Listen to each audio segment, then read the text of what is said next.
Tigong Mindanao. Sa Zamboanga City, nakakumpiska ang PNP ng anti-drug sa kanilang isinagawang anti-drug operation ng shabu. Ito'y nagkakahalaga ng 455 million pesos. Palatandaan na malakas ang negosyo ng shabu sa lungsod. Ang nakuna ng malaking halaga ng shabu ay si Muhammad Ikram na taga-barangay Divisoria. Sa kabila ng pinalakas na kampanya kontra illegal drugs, may nagtatangka pa din na magpuslit nito sa lungsod.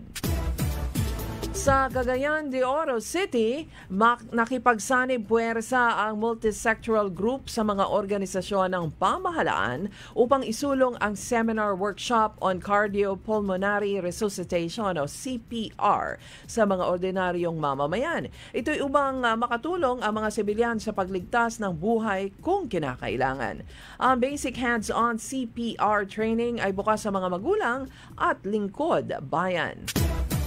Sa Santo Tomas, Davao del Norte, inaasahan ng DPWH Region 11 na magpapalakas ng economic, social at environment growth sa mga malalayong lugar ang dalawang proyekto sa kalsada. Ang mga road concreting project na ito ay matatagpuan sa Barangay San Jose at Barangay Magwawa at siguradong walang anomalya habang ginagawa.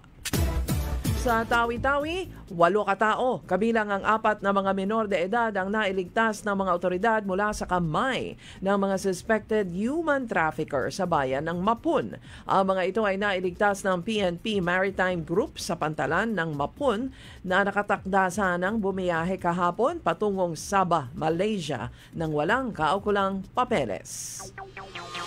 Tigong Mindanao.